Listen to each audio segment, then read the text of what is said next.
now. It is the Worst of the Riot podcast. Obadiah and Nikki are already gone and didn't record an intro, so you get to hear a little bit from your old pal Hudson. Let's see, what's in the podcast today? Well, Obadiah's too lazy to plug in his Christmas tree. Nikki doesn't like Scarlett Johansson or the Grinch. And they're making another Planet of the Apes. That's just a taste of what's coming at you in the next 45 minutes to an hour to maybe even longer of this podcast. Enjoy! A Rotten Tomatoes score so high, they refuse to make it public. The Riot on RadioU. So we were searching for a day that we could celebrate today. Following, Black Friday, weekend, Small Business Saturday, Cyber Monday, Giving Tuesday was yesterday, and are we just left with nothing today? Well, Jerome said Wake Up Wednesday, Watered Down Wednesday. Keith says, after reviewing the spending of the last week, what was I thinking Wednesday? I think that's perfect, because a lot of your Cyber Monday stuff should be delivered about now. Yeah, truth be told, this afternoon, what I really need to do is sit down and take stock of what everything is? Yeah, because I'm pretty sure that I spent within budgetary constraints, because I did do a lot of Christmas shopping, and I did check to make sure, but today I got to balance the books. You got to realize what's going on. Or maybe tomorrow. maybe it's put things off Wednesday. Well, just one day at a time. Okay, so here's some of the official quote-unquote days that we've got today. Number 1, National Cookie Day. Well, hello. How are ya? Do we still have cookies from yesterday? How are ya? I think there's some in there. We can thank the Dutch for more than windmills and tulips. The English word cookie is derived from the Dutch word quokie, which means little cake. Nice. Yeah. There's a day. There's an actual thing for today. How to observe National Cookie Day? Pick up some cookies at your local bakery. We can all do that. National Cookie Day started in 1976. The Cookie Monster. That's where you can find it. Cute. Okay. Let's see. Also, today is National Package Protection Day. What's that mean? Well, Are we supposed to get insurance on stuff? Well, you know what? This was started by Ring. That's one of those. 3 years ago. And they say that this is a time for you to be aware of what's on your porch and your neighbor's porches, and to just keep your eye out for any suspicious activity if it seems like... Because, again, everything you ordered from Black Friday and Cyber Monday are rolling on in. It's true. I had everything shipped here, so... That's smart. Nowadays, you kind of have to. Yeah, I just don't trust people. Even in my neighborhood, which is like Nowheresville, I still... no. Another thing, today is National Sock Day. Oh, look, we have 3 good days. So you got a lot of stuff to look forward to. I like the cookie one the most. So how to observe National Sock Day? Take a picture of your socks for social media. Great. With the hashtag National Sock Day. Well, I'll let you do that if you want to, and I'd be surprised at what will the social media response be.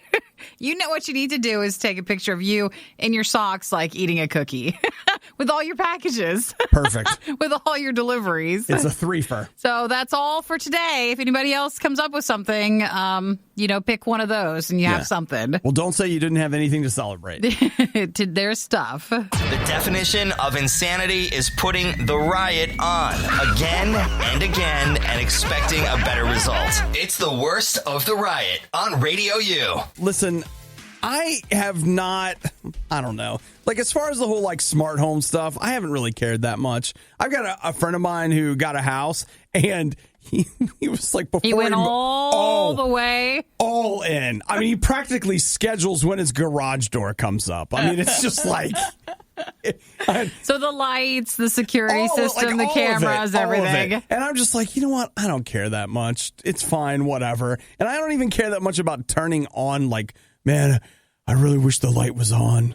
But I can't get up. It's fine. I'll get up. I'll turn it on. I don't care. That's fine. I think some people who really like technology enjoy just the setup of everything. Well, shouldn't that be me? Yeah. Shouldn't I be that guy? And I haven't. But you know what? I put on my Christmas tree, and it really annoys me that I either have to, A, climb back behind the thing and plug it in, or B, walk around the tree to the other side and do the foot pedal thing. You'd have to see the room. It would make sense as to why. You don't set a timer? Well, I could. And then it occurred to me that the timer I had last year was broken. And I was like, dude, why don't you just buy a smart plug and then you can just use your voice to turn it on? I was like, nah, it's ridiculous. Well, how much is it? That sounds too easy. How much is that? And so I did. Yeah. And I will just tell you that I might be on board now. So telling your Christmas tree to turn on has made all the difference. Guys. But what else would you use it for outside of that? Nothing. That's the only thing I'm not turning lamps on. I don't own any lamps. I guess I do. I got one in the corner. I don't know. But I walk in now and I say, Google, activate Fezziwig. Nice. That's and the the code tree name. Turns on. Turns on. And you know what? I was just like, I am so powerful. Behold! Has it really changed your Christmas time? The Christmas tree answers to my commands. Obey me, tree. Justina just texted. She said, our Christmas tree turns off and on by the command of our voice. It's worth it. Dude, I, for real, love it. I love it. And the fact that I got to name it. Does anybody remember who Fezziwig is? Mm-mm. He's like my favorite character in A Christmas Carol. Oh, really? Yeah. In The Ghost of Christmas Past takes Scrooge to see one of the Christmas parties that Fezziwig threw for all his employees. And there's this great line about Fezziwig, how he could make their work heavy or light. And I love that because it makes me think about, how we treat people. We could literally change their day. And Fezziwig he threw a party. And so naming my tree Fezziwig, Nikki, it provides the party. It does. It provides the Christmas party to the room. Well, Ryan also texted. He says they got smart plugs on all their trees, and it's awesome. You know what? I have the very same kind. It's a Wemo. A Wemo? Yeah, it was on sale. So that's how I ended up with that one. It was on sale, and it was compatible with Google Home. And so I've got a Google Home Mini. So now you're in command. You know what? Setting it up was not that hard. And now I'll just tell you, I'm stronger now. I'm more powerful. I feel more authoritative. I feel like next year, or at least in the new year, I could see you then changing over your whole house. Well, I've been thinking, when the tree goes away, what do you want to have control over? Yeah, where does it go? Where does it go after that? So that's what I'm thinking. Where do I put it? Good for you. Oh, yeah. And your voice-activated Christmas tree. If you notice me, just being around, being, more willing to tell people what to do, I feel like it all started right there. And you're saying it in that tone that you talk to your Google Home with? Yeah. That's how you're now speaking to everybody. Okay, Nikki. Yeah, you want me to turn the tree on? Activate the tree. Wow. Not only are you already awake, but you're listening to The Riot? Your day is off to a pretty rough start. The Riot on RadioU. Whether it's your own personal bank account or a nonprofit that you know and love, all of us find ourselves in situations where a little extra cash wouldn't hurt. Not a bad thing right about now. Am I telling the truth? Yes. Have I said anything more true ever? It's just like, say it again. Come on. Everybody needs somebody sometimes. Everybody needs some cash. Right. Sometimes. So there is, I think. And I want it without working extra and just as a gift. So is any of this going to work? There's going to be a little extra effort, but I don't want to call it work. Okay. What do they say? Nikki, we've talked about it before, but the lawsuit is a fantastic way, I think, to potentially make money. Some people actually look for things to do to sue someone to make money. Did you hear about the one that just hit Starbucks? So, the cup, the thing in the cup. Over the weekend, it was Thanksgiving Day, according to them, in Hawaii, there was a woman went to the store and she and her husband cold brew coffees. And they decided, we'll just drink this coffee, when the man was like, something's wrong. He says he opened his coffee, cold brew, and he found a dead lizard in it. So, which I think is better than a live lizard. So like a little gecko thing or something? Yeah, I guess so.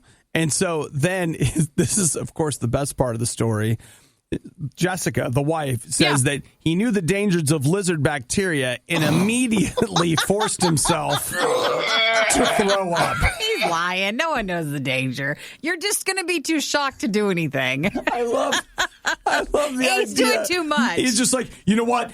Stand back. I must throw up now. I am an expert in lizard bacteria. I know how this works. So stand back. Does anyone have a tickle feather? Stop! Anyone? I don't want to eat it anymore. I must get the lizard out.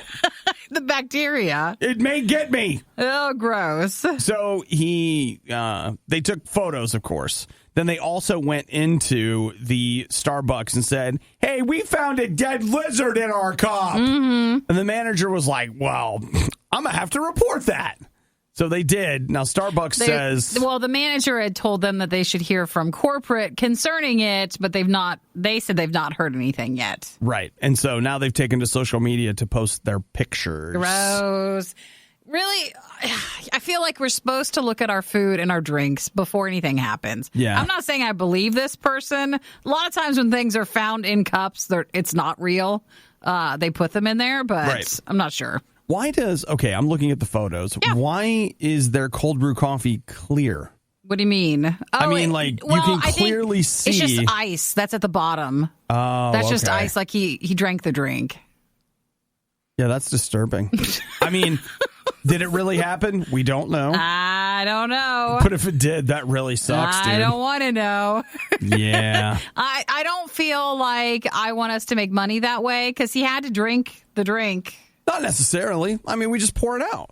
Well, yeah, but plus we're just like you need it to be believable, and they're gonna go after you, and you'd be like, "Here, pump my stomach." You know, like he had to throw up. No, Nikki, they don't need to pump his stomach because he threw it all up. Already took care of that. Now, what did he probably put in there? The throw up stuff. Ipecac, Ipecac, that stuff. Yeah, I only remember from the Family Guy episode.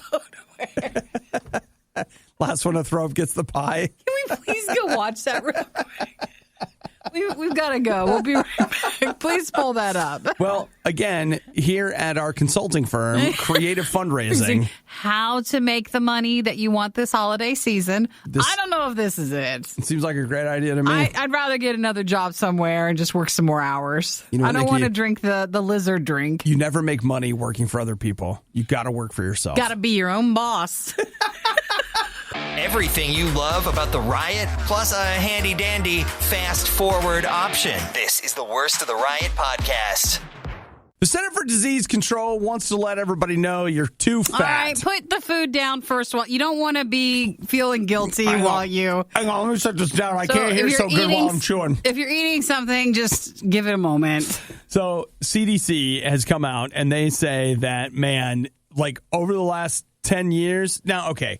They're looking Since Oreos have started sending out all their other limited edition flavors. Here's what you have to understand. When they're looking at data, it takes a couple years to kind of like collate it. Yeah. So like it's 2019 and this data they're looking at came from 2005 to 2016. But it's not, that sounds old, but that's still very current data. So here's what they're saying, that here in the United States, we got problems, people.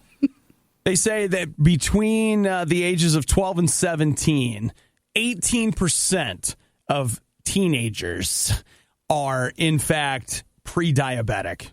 And pre-diabetic means Aren't we all?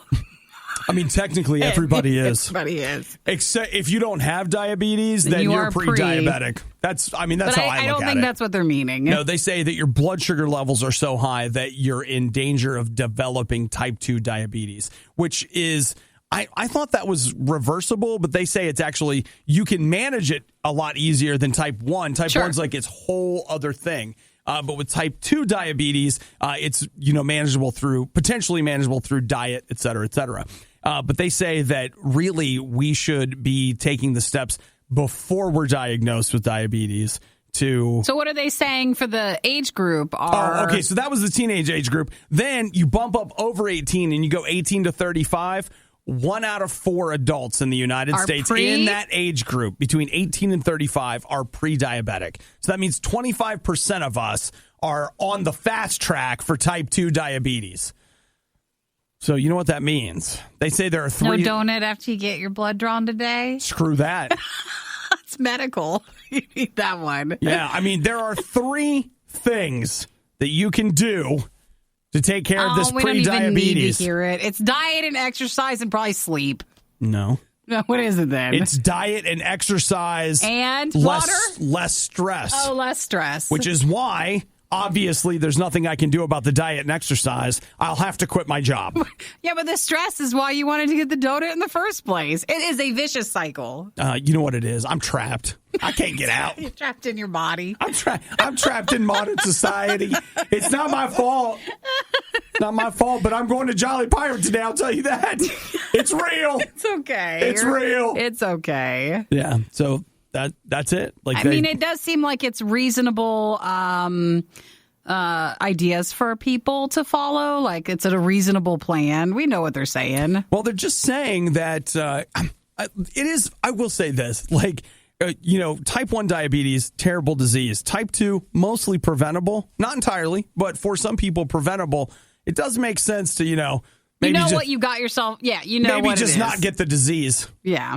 So, well, thank you, Dr. Obadiah. I'm just, Nikki, an ounce of prevention is worth a pound of cure. That's one of the first things they told me in fake medical school. Yeah. I went right in, and that's the first thing they said. That's the first thing that they quizzed you on, and you knew it, so you passed. It was hard for me to hear over the sound of my cookies, but... Oh, it's hard, though. I mean, it's also hard for us being in this room with all these sweets over there. Like, we got boxes, not like a box or like a bag. We've got boxes of things that would... qualify you into that category, and it's just very... I wish you guys could see my face. It's like, here, let me talk to you about pre-diabetes. As you hold these boxes of Christmas cakes. Let me put down these boxes of Little Debbie's. It's a really we got a sugar problem in this country. It's a really hard time to hear this. It's not the season for that, which is why January is the big month, because everybody tries to reverse what we've done this month. I just stop putting sugar packets in my water, right? Is that what you're saying? No one's saying that. I'm not supposed to do that. No one's saying that. Nobody. We just can't have any fun. We can have. Well, we don't do. Fun. No one does moderation well that I know, so we just can't do that. Everybody that preaches moderation to me doesn't do it. They're like, why can't you just have a little? You don't understand. It's not possible. That's why we're in this boat. Moderation. I can't have it at all. In case you're wondering, yes, we do get complaints. They have gone too far. This time, they are going to be held accountable. You're listening to The Riot on Radio U. Nikki, let's talk about a franchise. Yeah. A franchise that's going to get rebooted. And I want you to think about other things that have been rebooted over the last few years. Mm-hmm. And now it's going to get rebooted again. So it's already been rebooted? Yep. It's been rebooted twice. You want to give me like the genre or some of the stars? Well, or like it's going to be something kind of nerdy because the nerds are just like, do it again. It's like, please don't let it go. Do it again. Please let us have it one more time. I don't know. You'll have to... Because, let's see. Like this year, the reboots, we got a Dukes of Hazzard reboot. There was a Dukes of Hazzard? Why did I say that? I was thinking, no, Charlie's Angels. Yes, that one. Yeah. Boy, they're not happy you combine those two. Wrong 70s show for you. No, it's Planet of the Apes. Yeah, okay. I've not seen one of those. They say they're ready for a new film series reboot. So there were the old ones. The very first Planet of the Apes was 1968. Wasn't it like Charlton Heston. Wasn't there some Statue of Liberty thing? You're ruining the ending. Spoilers. I think everybody's fine. Still haven't seen it, but that's the only part I know. It's 51 years ago. Wow. And then they had, I feel like maybe 10 or 20 years ago. Yes, they had Others? The Tim Burton Planet of the Apes movie from 2001. Mm-hmm. And then they had a trilogy, Rise of the Planet of the Apes, Dawn of Planet of the Apes, War for Planet of the Apes. And those started in 2011. So now they want to do another one. Time to do it again. Any talks of who or what? Oh, yeah. It would be directed by the guy who directed the Maze Runner trilogy. Oh, yeah. People Wes like him. Ball. Do you know I've never watched any of those? If you like it, you like it. Like, people like that series. That stuff. Say it. That's what you're going to... People like that stuff. I don't know how to qualify. It's not a mean statement. It's like, yeah, people really like that series. Well, you know what? I read all kinds of dystopian fiction there for a while. I read Twilight. That was dark. I read Hunger Games. Mm-hmm. And I even read... the one that they never finished, Divergent. Oh, sure. I read those 3 books.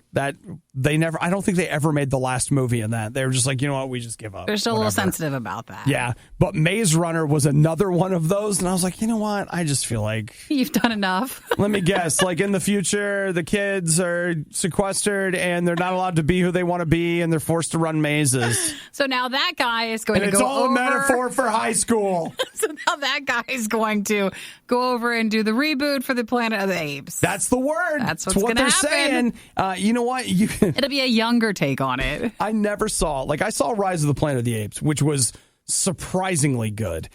I own Dawn of the Planet of the Apes and Wharf of the Planet of the Apes. Why?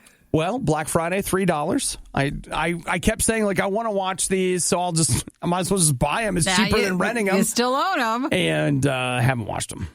So everybody says they're amazing. But I could watch those right now and be like, this is the reboot. And I wouldn't even know. Sure. So. Well, maybe plans for Christmas, right? Start a list of old... Nope, not going to watch it. Never mind. No.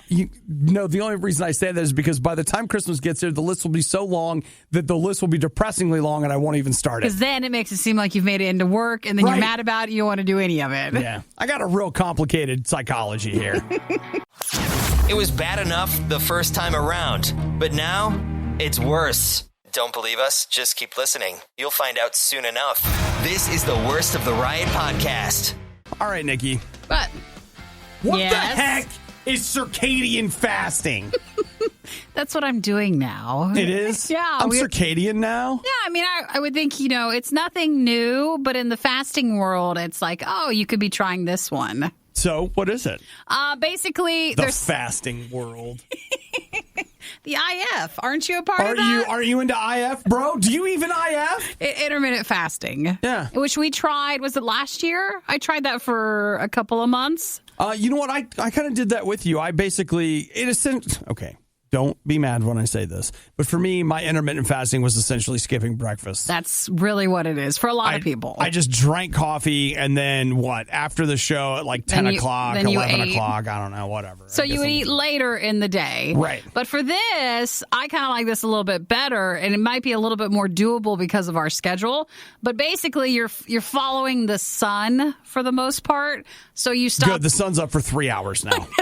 In the wintertime, it's a little harder. You can eat more in the summer, I guess, when there's more summer hours. Yes. But basically, you follow what is your circadian rhythm, what's your body telling you, and my body's telling me to go back to bed right now. You're pretty much going to clock in about 12 hours that you fast. So I think it's better for us because I stop eating around 5:30 in the evening, and then I can eat in the morning, basically around the start of the show, pretty close to it. Okay. Instead of waiting until closer to lunchtime. So 12 hours on, 12 hours off. 12 hours, yeah. So you would do that instead of some people do 14 or 16 hours for fasting, where you would stop eating for that long. Okay, so how you been doing? I like it better because I work out in the morning and I'm hungry after that. I'm super hungry afterwards, so I don't want to do the 14 or 16 hours and have to do the show without breakfast. So then, do you just get to eat what you want? Well, it's not a free for all. Then I'm not interested. Because some people do the whole you have you only eat 2 hours a day, meaning you have but you spend that entire 2 hours eating. Yeah, you could eat whatever you want for that window of opportunity. But for this is just basically you're not allowed to eat at night. You're just not allowed to snack. That's what I think is funny. That's really the time of it. When you really break it down, it's not so much that there's anything magical about what they're telling you to do. They're just telling you a new way. So if they would have said to you, okay, you have to eliminate nighttime snacking, so no food after 6, you would be like, oh, I can't. How can you? I can't. Oh my gosh. But if we say to you, intermittent fasting is the latest, but it's based on the caveman mentality of blah, blah, blah. And you're like, oh, I want to be so holistic right now. This isn't a caveman. It's basically back when they didn't have electricity, and they say that people would go to sleep when it got dark and you would stop doing things. Yeah, sure. So here is if it's sunny, that's when you eat. If it's not, if it's nighttime, you're not supposed to be eating. If it's yellow, you can... So stupid. It's fine. So that's what we're doing. Okay. That's what we're doing now. Actually, I like it better than the other ones. Yeah, there's something to that. And if we could just go ahead and remake society so when it's dark outside, we can sleep. Then that would be great. Yeah, because the problem is we don't go to sleep when it gets dark. But when the sun sets, they say you're supposed to stop eating. And real talk, if you think about how much two inventions have wrecked the world, they remade the world. You think about the electric lamp and the clock. Like, think about it. Like, really think about it. Must have been way different. It had to be way different because nobody was like... How many hours do you think they would sleep then? I don't know. But, they wouldn't be like, hey, are you working from home on your scrolls? No. That wouldn't be a thing. Well, that's it. It's just a different intermittent fasting to try if people are interested. The other side of it is they didn't have Netflix either. So that's true. What are you going to do? It's a trade-off. Well, they were probably so bored, but they didn't realize it was boredom because they didn't know. They just thought it was life. Yeah, they just didn't know they had anything else. I got to be entertained all the time. All the time. Just don't eat while you need to be entertained. But I like to eat. No. I gave during the last fundraiser, and all I got was this crappy morning show. This is The Riot on listener-supported RadioU. So I got into the Project xCloud beta, and you're already... Well, it's getting confusing with all the betas and all the cloud services for gaming that I'm having a hard time following all them. So I got a chance to play Google Stadia. That's different. It is. So the idea is this, like from your phone or from your laptop or whatever, you're playing a game remotely. So it's like watching YouTube.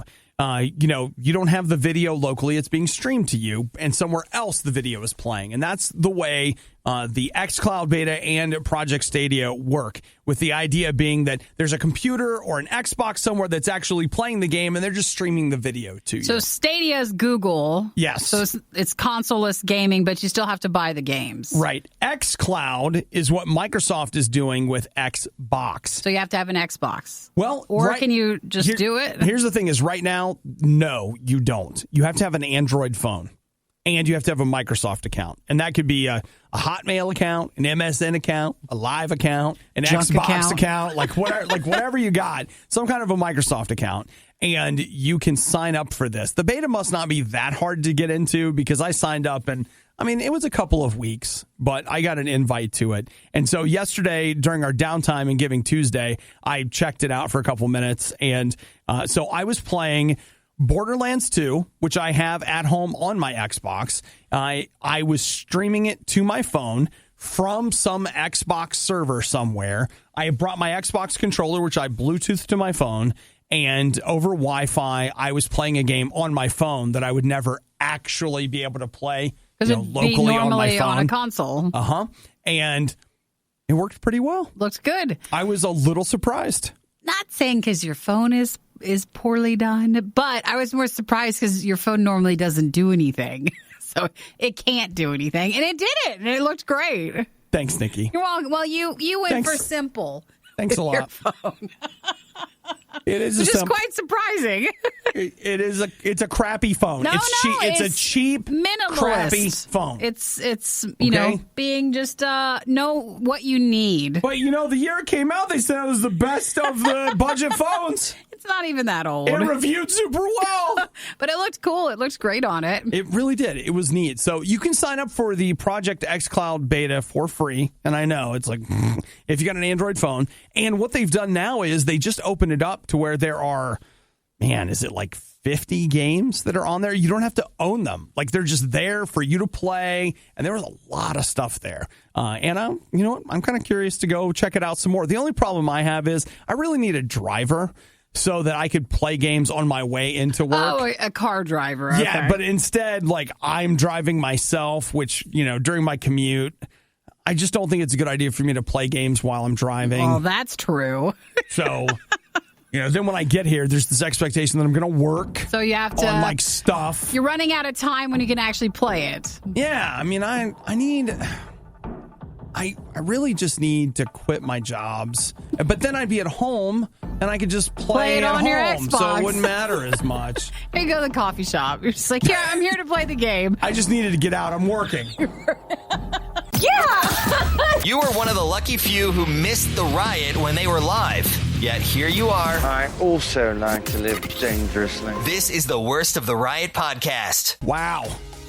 More people like the movie than I thought. A lot of people got something to say about the Grinch. Let's run down. This all stems from, we read an article moments ago from Alt Press that said in it that the Grinch is one of, if not the greatest Christmas movie of all time. The Jim Carrey one. Jim Carrey one. And, I threw open my mouth a little, and I wanted to see if I was the only one that felt that way. So here we go. Jess says, watched the newer one yesterday. It's on Netflix, apparently, and it far outshines the Jim Carrey version. That was pretty good. I saw that one.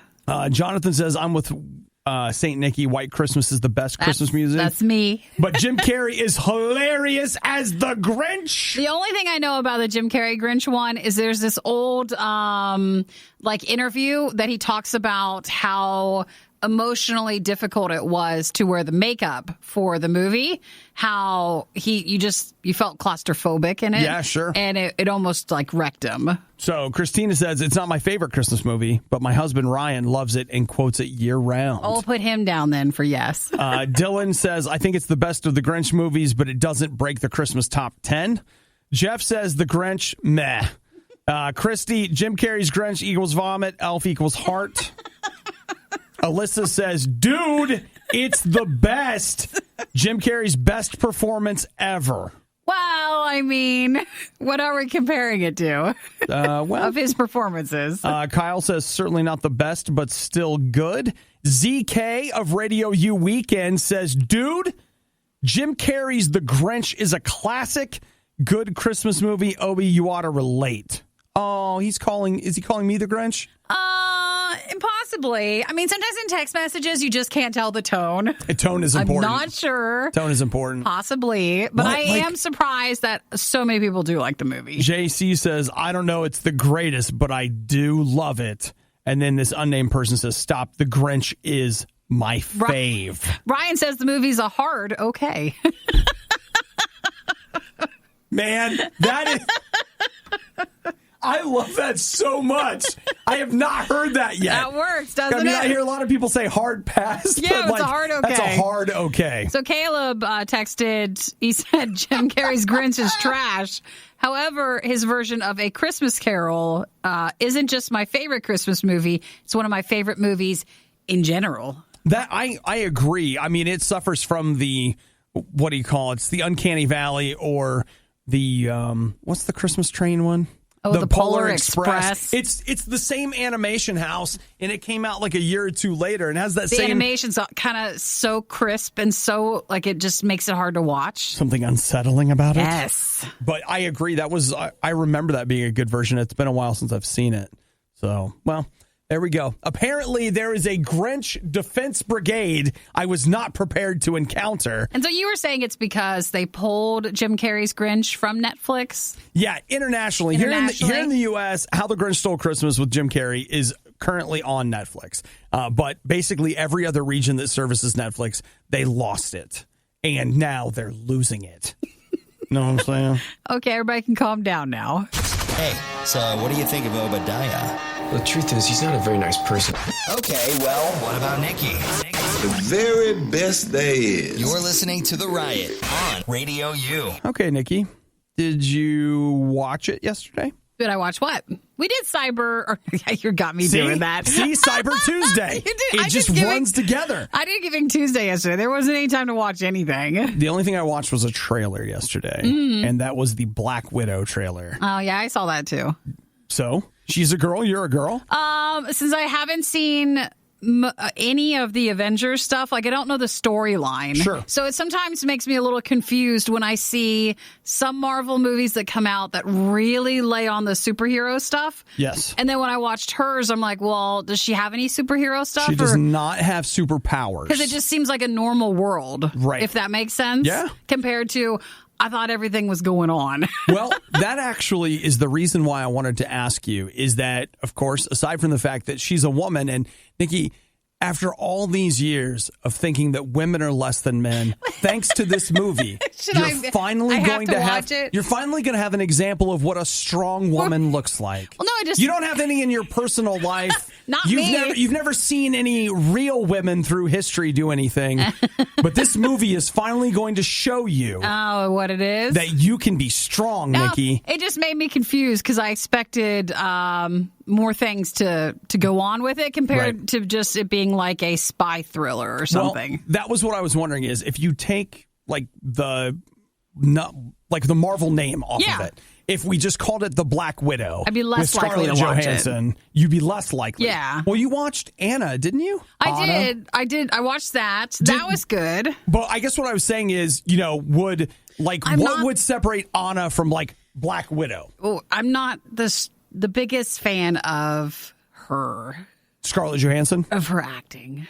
Oh, you don't think she's very good? No, I didn't say that. I'm just not the strongest fan. Because what was she in? The Lucy one, and then I never saw that. She was in the one that everybody was mad about, Ghost in the Shell. Ghost in the Shell? Yeah, right. she was in that one. I don't care for the style. I thought Ghost in the Shell was okay. That seems to be the only role she has, though. What, you mean like woman kicking butt? Pretty much. No. So I actually prefer... You get stereotyped you sometimes do. early in your career. That's what it is. So I prefer the Marvel stuff, like if it made it more flashier. Okay. But I still don't think I'll see it. Yeah, okay. I think it looks excellent. I'm really interested in it. The one guy looked good in it. I thought he looked hilarious. The Stranger Things guy? Yes. Yeah, he looked hilarious. I'm like it still fits. I'm thrilled that David Harbour is in there. Though I feel bad for him that everywhere he goes, they have to make a joke about his weight. Oh, about his size and stuff. They're like, it still fits. You got fat. And I'm just like, can't he just be a person? He can still be a superhero thing. Can't he just be himself? Instead, now we have to make dad bod comments. I thought he was actually a great choice for that. Agree. And maybe that brings in some comedic element to it. I just like the guy. So that certainly doesn't hurt at all. But yeah, I thought it looked good. And I don't know a ton about Black Widow. I read a couple years ago, they did a reboot comic, and I read, I think like 2 years worth, like about 24 issues, and I absolutely loved it. So what is the David Harbour? What is his character? I don't even know. You don't know? Well, bring on a movie for that. Yeah, I don't even know. Not the Hellboy thing that he did, because wasn't he? I heard that, like, nobody seemed to like that. But he was that. He was in it. Okay. I rented it on iTunes for 99 cents and never watched it. Never saw it. Oh, well. So they that still went got well. the money for it. Yeah, they got my $1. I feel okay about it. I think that probably helped them. It probably did. Pushed him over. It probably did. Thanks for listening to the Worst of the Riot podcast. Oh no! I missed it! Do it again! You can hear us live every day on the RadioU network through the RadioU app or at riot.radiou.com. Activate Fezziwig. Nice.